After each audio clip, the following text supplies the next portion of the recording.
नमस्ते, मायावी बुक की कहानियों में आप लोगों का स्वागत है। जैसे कि मैं हर स्टोरी के पहले बोलती हूँ, जो भी कहानियाँ मैं सुना रही हूँ ये काल्पनिक है, इसका वास्तव से कोई लेना देना नहीं है। कुछ किताबों से पढ़ी गई, कुछ दोस्तों से सुनी गई, कुछ रिलेटिव से सुनी गई। इन्हीं कहानियों को एक नया रूप देके आप लोगों के सामने प्रस्तुत करती हूँ। तो चलिए, आज की कहानी एक मेरी बहुत अच्छी, बहुत एक खास किताब से है। तो चलिए आप लोगों को कहानी सुनाते हैं। राजू नाम का एक लड़का था जो कलकत्ता में अपने माँ बाप के साथ रहता था और उसके दादू दीदा जो है वो लोग गांव में रहते हैं। तो ऐसे में क्या होता है कि राजू जब कॉलेज में पढ़ते हैं, उनके दादाजी और मतलब दादी माँ को हरिद्वार जाना होता है। तो ऐसे में उसके पापा की भी बहुत सारा काम रहता है। तो राजू को फ़ोन आता है उसके दादाजी का, और वो लोग कहते हैं कि राजू बेटा, तुम्हें कुछ दिन के लिए हमारे घर में रहना पड़ेगा और हम लोग बाहर जाएंगे, मतलब घर की देखभाल के लिए रहना पड़ेगा। घर तो खाली नहीं छोड़ सकते, बहुत चोरी डकाती का भय रहता है। इसीलिए राजू अपने माँ बाप से पूछता है। उसके माँ बाप राज़ी हो जाते हैं, क्योंकि राजू की एग्ज़ाम भी हो चुका था और छुट्टियों के लिए गांव का घर जाना कुछ प्रॉब्लम की बात थी नहीं। तो राजू ट्रेन में जाने के लिए रेडी होता है और ट्रेन में जाते वक्त सोचता है, ये दादाजी का घर, कभी पापा क्यों नहीं आते पता नहीं, दादाजी अक्सर मना करते हैं। ये सब सोचते सोचते राजू ट्रेन में अपने दादाजी का घर जा रहा था। अक्सर दादी माँ जो है हमेशा दादाजी मतलब राजू के पिताजी को घर आने के लिए मना करते हैं। ये बात राजू को मतलब थोड़ा अजीब लगता था। उसके पिताजी कभी भी अपने गांव के घर नहीं आते। हालांकि राजू और उसके माँ जो है गांव के घर आते थे, पर पता नहीं क्यों दादी माँ जब भी मतलब पिताजी गांव जाने के लिए बोलते हैं, दादी माँ किसी ना किसी बहाने से मना कर देते हैं। कोशिश करते हैं कि जाके खुद ही पिताजी से मिल ले। पिताजी के लिए आम का अचार, पिताजी को जो भी चीज़ें पसंद है दादी जी बनाकर ले जाती है। लेकिन पता नहीं क्यों पिताजी को कभी भी गांव के घर आने के लिए हमेशा मना करते हैं। पिताजी भी ये सब ज़्यादा सोचते नहीं हैं, आते नहीं है कभी। ऐसे में ये सब सोचते सोचते जो है राजू को मंजिल मिल गया, मतलब अपने गांव के घर राजू चला आता है। अपने दादाजी और दादी माँ को प्रणाम करते हैं और फिर बहुत खूब सारा बातें होती है। रात के टाइम जो है दादी ने बहुत ही सारा अच्छा पकवान बनाया है राजू के लिए, और सुबह दादाजी और दादी जी जो है निकलने वाले थे। अब राजू को पूरे 5 दिन इसी घर में अकेले रहना पड़ रहा था। पर दादाजी ने कहा कि एक गांव में एक जो है नौकर है रामदास करके, वो आके सुबह आएगा एक बार और शाम को आएगा एक बार, खाना वगैरह बना देगा और घर की साफ सफाई कर देगा। दादाजी ये बोलते हैं। पर एक अलग चीज़ राजू नोटिस करती है कि दादी जी थोड़ा सा परेशान थी। शायद बहुत दिनों बाद घर से कहीं जा रही थी, शायद इसलिए। तो ऐसे में दादी जी ने कहा राजू से कि राजू, तुम ना एक काम करना, वो गार्डन वाले जो खिड़की है उसे मत खोलना, यहाँ तक कि कुछ अगर आवाज़ आए फिर भी। तो राजू कहता है, आवाज़? दादी कैसी आवाज़ आएगी? नहीं। तो दादी कहती है, नहीं, क्या होता है ना कि गांव की लड़कियां बहुत ज़्यादा खेलती है वहाँ पे, तो शोर होगी, ऐसा ही कहते हैं। तो राजू कहता है, अच्छा ठीक है, मैं वो और बहुत जंगल भी हो चुका है, सांप बाप घर में घुस जाएगा, इसीलिए बोल रही हूँ बेटा कि तुम वो जो पीछे वाले गार्डन है ना, उसका दरवाज़ा कभी मत खोलना, खिड़की भी कभी मत खोलना।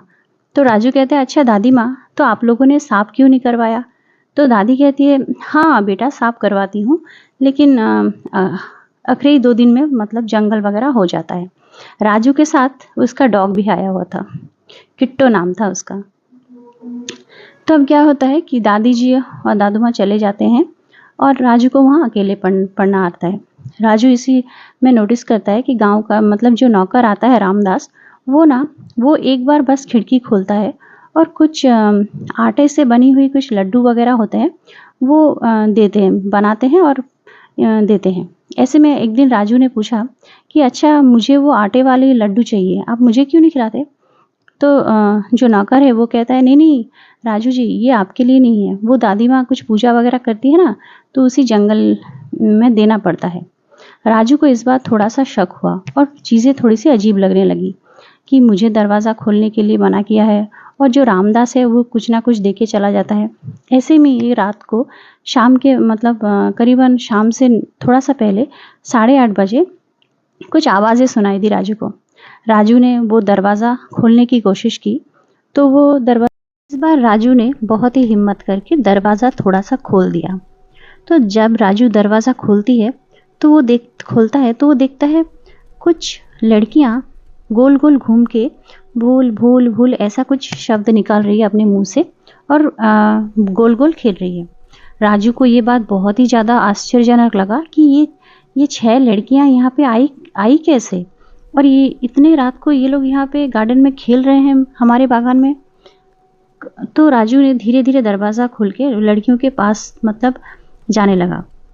जितनी लड़कियों के पास जाने लगा उतना देख रही है कि राजू को ऐसा लग रहा है जैसे गर्मी थोड़ी सी बढ़ रही है, और वो जो लड़कियां हैं वो कैसी ऐसा लग रहा है जैसे लाल पूरे एकदम, थोड़ा अजीब ही लगा राजू को ये बात बहुत डर लगा।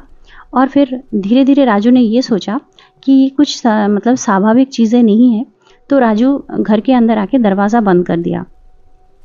राजू को ये चीज़ें बहुत ज़्यादा अजीब लगी।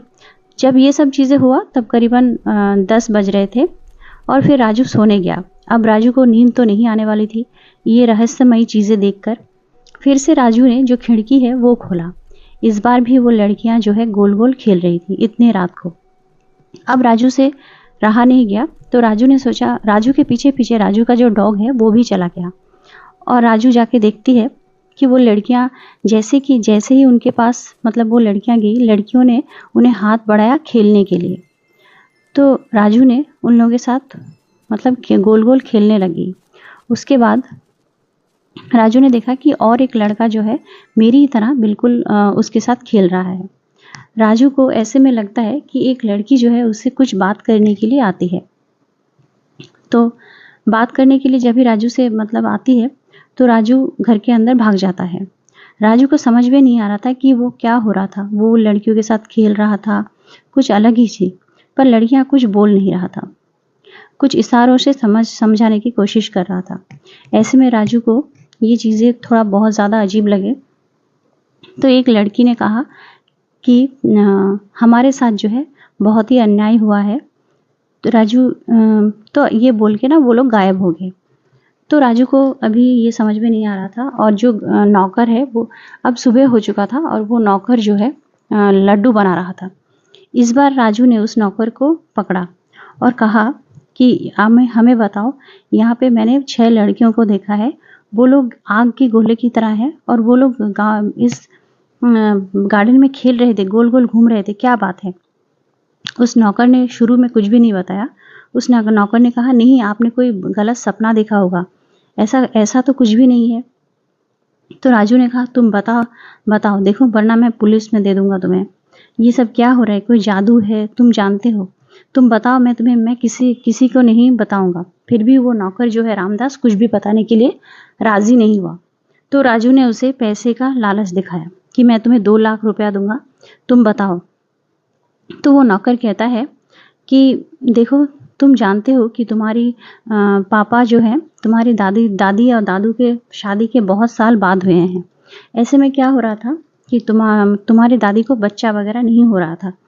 तो तुम्हारी दादी बहुत जगह पे डॉक्टर वगैरह दिखा रहे थे, लेकिन फिर भी बच्चा नहीं हो रहा था। ऐसे में तुम्हारी दादी जिद करती है। तुम्हारी दादी को किसी ने बताया था कि एक मंदिर है, वहाँ पे जाओ, मतलब हरिद्वार में, वहाँ पे एक ये विसर्जन करके आओ, कपड़ा वगैरह अनाथ बच्चों को विसर्जन करके आओ। तो 5 दिन के लिए तुम्हारे जो दादाजी हैं वो चले जाते हैं, पर ये तुम्हारी दादी का एक चाल होता है। तुम्हारे दादी जो है एक तांत्रिक से मिलते हैं और वो तांत्रिक तुम्हारे दादी को कहता है कि 6 लड़कियों की बलि लगेगी तो ही तुम्हें बच्चा होगा। तो ऐसे में क्या होता है कि आसपास के गरीब बच्चियों को जो है तुम्हारी दादी बहला फुसला कर प्रसाद खाने के बहाने घर पे बुलाती है और वो तांत्रिक जो है वो जो 6 बच्चियों को मार देता है और तभी तुम्हारी दादी को बच्चा होता है। लेकिन मारने के बाद तांत्रिक ने कहा था रोज़ ही इन बच्चियों को आटे की लड्डू खिलाना, तो ये बच्चियां जो है कुछ तकलीफ नहीं देगा। और ऐसे ही ये